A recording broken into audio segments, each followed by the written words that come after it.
예, 저희가 입모양도 안 보이고 참 어렵습니다. 마스크를 다 벗고 얼른 예배하는 날이 속히 왔으면 좋겠습니다.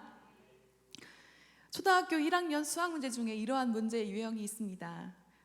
철수가 사과 2개를 먹고 영희가 사과 3개를 먹었습니다. 그러면 철수와 영희가 먹은 사과의 개수는 모두 몇 개일까요? 여러분 정답을 알고 계십니까? 예, 총 몇 개 먹었습니까? 철수와 영희가 먹은 사과는 총 5개죠. 네, 맞습니다.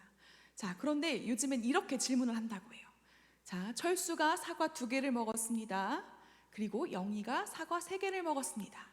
여러분, 그러면 철수의 마음은 어떨까요?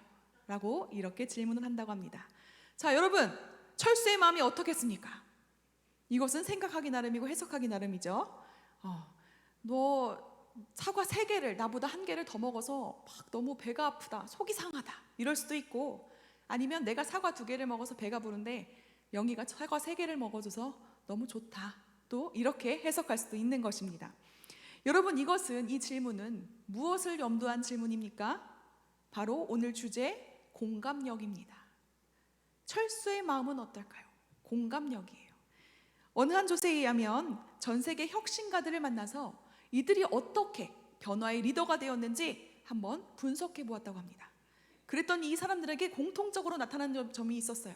그것이 바로 무엇이냐면 바로 공감력이 높았다는 것이죠. 여러분, 이 공감 능력이 중요한 거예요. 그런데 이러한 공감 능력은요, 현 시대에 점점점 떨어지고 있다고 합니다. 그래서 어느 한 매체가 조사를 했어요. 여러분이 누군가를 비판하기 전에 이 사람이 이 말을 들으면 참 마음이 아프겠다, 그 사람의 처지가 좀 이해가 된다 라는 문구 내용을 들어서 설문조사를 했어요. 그랬더니 이 젊은 대학생들이 20, 30년 전의 대학생들보다 부정적인 답변이 훨씬 많았다고 해요. 긍정적인 답변이 한 40% 감소되었다고 합니다. 그리고 여러분은 다른 사람을 배려합니까? 라는 질문에는 다 아니요 라고 대답했다는 거예요. 많은 사람이. 이렇게 점점 공감 능력, 누군가를 이해하고 배려하고 누군가의 그런 처한 상황을 이해하려고 노력한다는 그런 노력이 점점 사라지고 있다는 것이죠. 여러분은 어떠십니까? 내가 과연 상대방의 입장과 그런 처지를 이해하고 고려하고 그렇게 살아가십니까? 저희 둘째 아들이 4살 때 있었던 일이에요. 아이를 저희가 교회에서 천안에서 사역을 할 때인데 바로 뒤에 어린이집이 있어서 그쪽에 보냈습니다. 근데 거기가 바로 교회 앞에 천이 있었어요. 천안천이라고 하나요? 천이 있어가지고 거기에 천이 있으니까 물이 있으면 뭐 모기도 있고 벌레도 있고 곤충도 있고 많죠. 그러니까 이 아이를 데리고 선생님들이 야외 수업을 많이 나갔습니다. 그래서 아이들 둘씩 손을 잡게 해가지고 막 야외 수업을 하는 거예요. 자, 그런데 저희 아들이 없어진 거예요. 어떻게 해요? 그래서 나중에 나고자가 없으면 안 되니까 저도 다시 뒤로 들어가서 아이를 찾아보니까 웅크리고 무언가 하고 있다라는 거예요. 예준아, 뭐하니? 라고 물어보니까 곤충한테 나뭇잎을 덮어주고 있었다는 거예요. 아니, 왜 나뭇잎을 덮어주고 있어? 그랬더니 얘가 추울까 봐요 그러면서 나뭇잎을 덮어주고 있더라는 겁니다. 선생님 가만 보니까 그 벌레가 죽어 있었대요. 근데 아이는 잘 모르니까 나뭇잎을 덮어주면서 이 곤충이 추울 거야 라고 생각하면서 그렇게 그런 모습을 봤다고 그 어린이집 일지가 있어요. 거기 적어놨더라고요. 여러분, 공감력 200% 아닙니까? 이 정도면 곤충의 마음을 헤아립니다. 자, 여러분, 오늘 우리가 근데 함께 나눌 이 사무엘하 18장의 후반부에 보면 공감은커녕 상처난 부위에 아주 소금을 팍팍 뿌리는 그러한 말씀이 나옵니다. 다윗에게는 여러분 아시다시피 여러 명의 아들이 있었습니다. 그 중에서 정말 잘생기고 영리하고 똑똑한 똑부러지는 아들이 있었어요. 자식 중에서도 잘난 자식이 있고 못난 자식이 있잖아요. 이 압살롬이란 자식은요, 너무나 아주 내세울 만큼, 그래서 어느 정도로 뛰어났냐면 막 사람들이 가히 다윗의 후계자가 될 만큼 정말 참 인재다, 인재. 이 압살롬은 용기도 있었고 꿈도 있었어요. 포부가 있었습니다. 그래서 사람들이 기대치가 높았죠.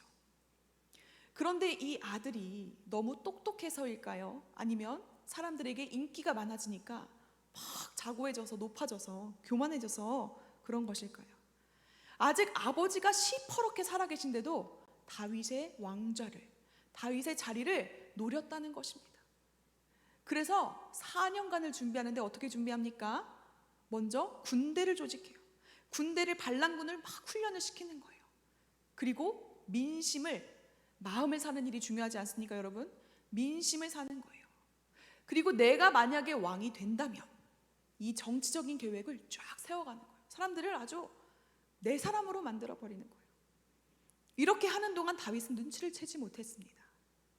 그러던 어느 날 이 압살롬이 반란군을 데리고 와서 예루살렘을 쳐들어갑니다. 자식을 그렇게 믿고 사랑했는데, 내 자식 뛰어나다고 너무나 자랑스러워했는데 이 압살롬이 아버지의 뒤통수를 그냥 친 거예요. 허를 찔린 거죠. 다윗은 방어할 겨를도 없이 성경에 보면 신발도 신지 못한 채 막 도망을 나왔습니다. 그를 따르는 수백 명의 부하들도 같이 갔죠. 밤새도록 도망쳤어요. 그러다 결국에는 그 국경 지역, 요단강 국경 지역까지 이르렀습니다. 얼마나 비참합니까, 여러분? 압살롬은 드디어 예루살렘을 손아귀에 넣었습니다. 이제 내가 왕이 됐다는 거죠. 그런데 문제는 여러분의 사람들의 마음은 아직도 다윗을 왕으로 여기고 아직도 다윗을 그리워하는 거예요. 이러한 모습을 보니까 내가 아무리 왕좌의 자리에 있어도 여러분 어떻겠습니까?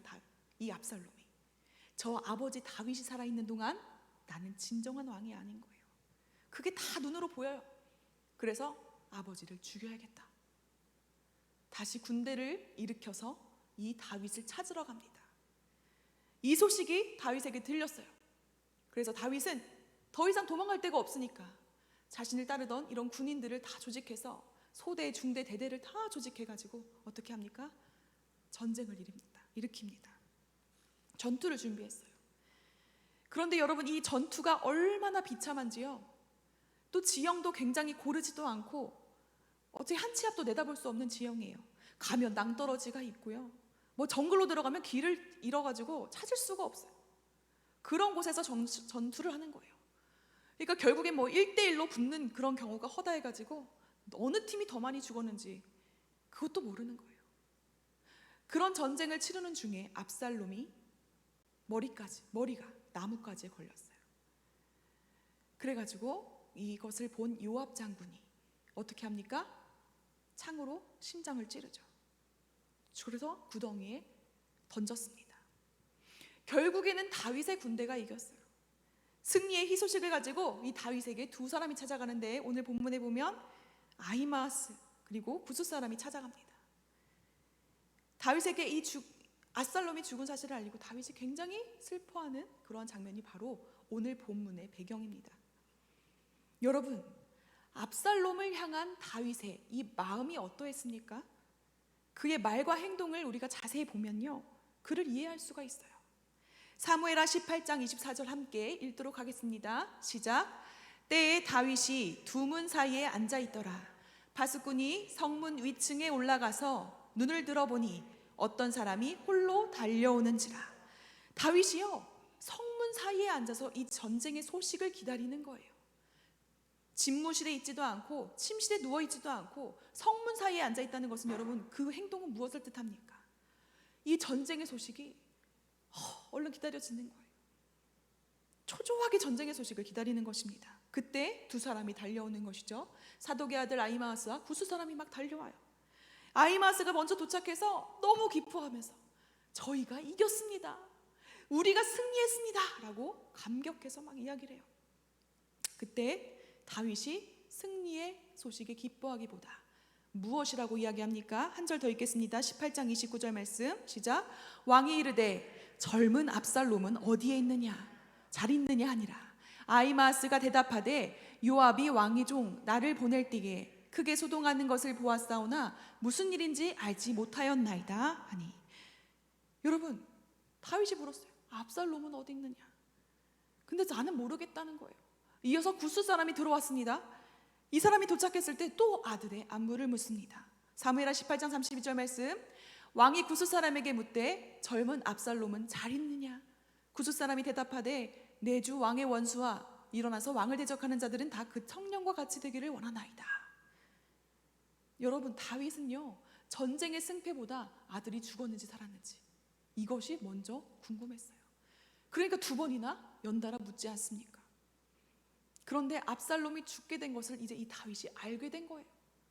사무엘하 18장 33절 같이 읽겠습니다. 왕의 마음이 심히 아파 문 위층으로 올라가서 우니라. 그가 올라갈 때에 말하기를 내 아들 압살롬아, 내 아들 압살롬아, 차라리 내가 너를 대신하여 죽었다면 압살롬 내 아들아, 내 아들아 하였더라. 다윗은요 너무너무 마음이 아파서 성문 2층으로 올라가 울었습니다. 그냥 펑펑 운 거예요. 여러분, 이 가슴, 심장에 전류가 흐르는 것 같은 그런 고통을 느낀 것입니다. 대성통곡하며 울었던 거예요. 여러분, 이 싸움이요, 적과의 싸움이면 이렇게 마음이 아프지 않죠. 누구와의 싸움입니까? 자식과 부모와의 싸움이에요. 그래서 이 다윗이 너무나 고통스러워서 이 아들의 피를 보고 싶어 하지 않았기 때문에 어떻게 했습니까? 사실 이 전쟁이 일어나기 전 다윗은 먼저 피했어요. 먼저 신발도 신지 않고 이 아들의 피 흘릴 걸 아니까 그냥 피했어요. 자존심이 굉장히 상하는 일이에요, 여러분. 그렇지만 피했다는 것이죠. 그리고 요압, 아비새, 이때라는 이 군 지휘관들에게 무엇이라고 이야기했냐면, 얘들아, 나를 봐서라도 이 젊은 압살롬을 너그러이 대우해라, 이렇게 이야기합니다. 우리 아들 압살롬이 아니에요. 젊은 압살롬이라고 이렇게 이야기합니다. 여러분, 이것이 무엇입니까? 젊은 사람이잖아. 혈기가 아주 가득한 사람이잖아. 실수할 수 있잖아. 얘들아, 이해해줘라. 너그러이 대해줘라. 압살롬을 죽이지 말아라라는 거예요. 부모 가슴에 비수를 꽂고 이 다윗의 왕의 후궁을 욕보이기까지 했어요. 공개적으로.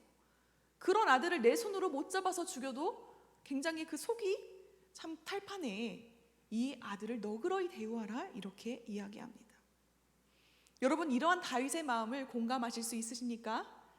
자식을 키운 부모님이라면 이해할 수 있을 것입니다. 여러분도 그러실지 모르겠어요. 자식이 집을 나갔어요. 그러면 부모들이 어떻게 합니까? 전단지를 크게 붙여서 이것을 막 뿌리고 다녀요. 찾고 다닙니다. 근데 아내가 가출해요. 여러분 어떻게 합니까? 잘 나갔다. 네, 여러분 그러지 않으시죠? 이상하게 그런 것 같아요. 매스컴에 보면 자식이 사라졌으면 막 울면서 불면서 저희 아이들을 찾아주세요, 이런 거 많이 봤어도 우리 남편과 아내가 나갔으니 찾아달라, 이렇게 적극적인 모습을 보지 못했습니다. 아마 저도 그럴 것 같습니다. 알아서 들어오겠죠. 여러분, 정말 이 자식을 사랑하는 마음, 이 아무리 파렴치한 압살롬이라도 내 새끼라는 거죠. 내 새끼예요. 그런데 이 마음도 모른 채 압살롬이 죽었을 때 군인들은 이 다윗의 마음을 모른 채 어떻게 합니까? 와, 너무나 잘 죽었다는 거예요. 죽을 사람 잘 죽었다는 거예요. 참 잘 됐구나. 왕이요, 압살롬 그 아들 참 잘 죽었습니다. 백성들은 또 압살롬이 저주를 받아서 나무에 달려 죽었다고 생각했어요. 마땅히 그렇게 죽어야 됐어. 잘 됐어. 이러한 말들이 다윗의 마음을 더욱더 아프게 했습니다. 여러분, 공감은요, 상대방의 처지에서 생각하는 것에서부터 시작합니다. 상대방을 판단하는 것이 아니라 그대로 느끼고 이해해 주는 것이에요. 아들에 대한 걱정으로 이 다윗이 그러잖아요. 압살롬은 잘 있느냐? 이걸 몇 번 묻잖아요. 압살롬은 잘 있느냐? 그런 그것에 대해서 눈치를 채고 그렇게 비수를 꽂는 말은 하면 안 되는데 뭐라고 합니까? 거기다 대고 왕을 대적하는 사람은요, 바로 이 압살롬처럼 죽길 원합니다. 이렇게 대답을 해요. 상처난 부위에 고춧가루를 막 뿌리는 거예요. 여러분, 우리 믿는 자들은요, 말 한마디를 하더라도 공감하는 말, 위로하는 말, 격려하는 말을 해야 될 줄로 믿습니다. 우리 교회 안에서도 김 집사님, 내가 집사님 너무 이해해, 내가 너무 마음을 잘 알아, 이렇게 한마디씩 해주면 참 편안하지 않겠습니까? 우리 함께 연습해 봅시다. 옆 사람과 저 또한 공감합니다 한번 해보세요. 네, 한번 해보세요. 내가 장로님 마음 충분히 압니다. 네, 공감합니다. 할렐루야. 그런데 문제가 있어요. 부정적인 말에 대해서 공감합니다 하면 절대 안 됩니다. 네, 그거는 분별을 하셔야 돼요. 누군가를 욕하고 있는데 맞습니다, 공감합니다 이러면 이거는 공동체를 해치자는 겁니다. 공감해야 돼요. 그 사람의 마음을 헤아려야 된다는 거예요. 여러분, 가정 안에서도 마찬가지지 않습니까? 오히려 가까운 가족끼리 말로, 행동으로 상처를 받을 때가 있어요. 참 당신은 내 마음 모른다는 거예요. 제가 어떤 프로그램을 전체적으로 본 건 아니고 동영상, 짤막짤막한 동영상 이제 인터넷에 도는 것을 봤어요. 근데 젊은 부부예요. 근데 남편을 따라서 이 아내가 중국으로, 남편이 직장이 이제 중국으로 이제 발령이 나가지고 같이 따라갔어요.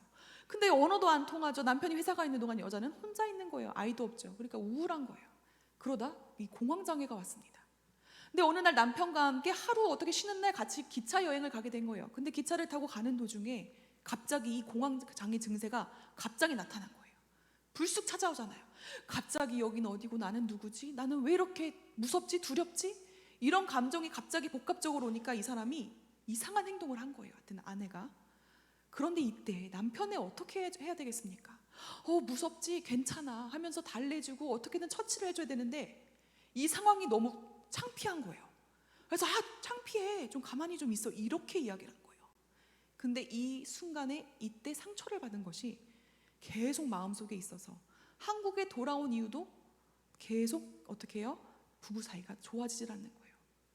근데 그 여자가 하는 말이 있어요. 그 아내가 하는 말이 뭐냐면, 나는 사탕을 원하는데 당신은 껌만 주면서 됐지? 이거면 됐지라는 거예요.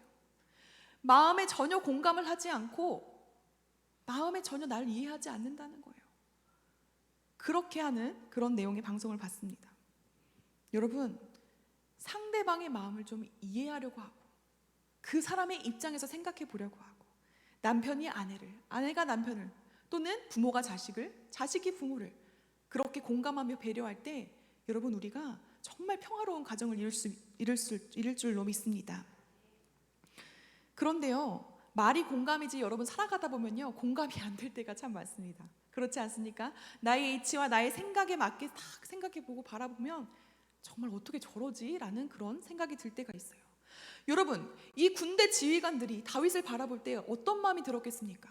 아니, 지금 이 군 지휘관들은 이 군인들을 이끌고 생명을 걸고 지금 어떻게 해요? 사기를 끌어올려서 죽이자, 나가자, 싸우자, 이기자 하면서 지금 나가고 있는데 또 왕이 불러서 뭐라고 합니까? 적의 우두머리 압살롬을 너그러이 대우하라, 이렇게 이야기합니다. 싸울 여러분 마음이 들겠습니까? 사기를 저하시키는 거예요. 어찌 보면 화가 나는 일이에요. 그런데 이 다윗의 아버지의 마음으로 이 다윗을 바라보면요 충분히 이해가 되고 공감이 되는 부분이라는 것입니다. 여러분, 우리가 남을 생각할 때 어떻게 그러지? 공감이 되지 않을 때가 있어요. 그러면 한번 역으로 이렇게 생각해 보자고요. 하나님은 우리가 잘나서, 우리가 너무 마음에 들어서 우리를 사랑하십니까? 아니에요. 우리가 완벽하지 않아도, 우리가 실수하고 정말 말도 안 되는 행동을 하여도 그냥 그저 그대로 내 자식이니까, 예수의 피로 말미암아 우리가 하나님의 자녀가 된 정말 사랑스러운 내 자식이니까 품어주고 사랑하시고 이해해 주시는 것입니다. 여러분, 우리가 하나님의 자녀이기 때문에 우리도 그런 하나님의 마음을 담아서, 그런 마음을 닮아서 우리도 누군가에 대해서, 우리 가까운 우리 가족에서부터 공감하고 이해하며 그 처지를 자꾸 생각해 보려고 노력을 해야 된다는 것이죠. 여러분, 그렇게 하면 정말 아름다운 공동체, 아름다운 가정, 정말 하나님이 원하시는 그러한 교회가 될 줄로 믿습니다. 요한복음 11장에 보면 오라비 나사로를 잃었던 마르다와 마리아의 슬픔에 함께 공감하며 눈물 흘리시는 그러한 예수님의 모습을 여러분, 우리가 볼 수가 있습니다. 요한복음 11장 33절에서 35절까지 말씀 함께 보겠습니다.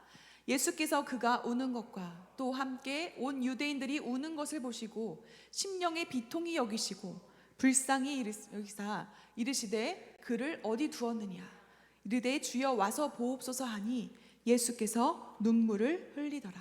아멘.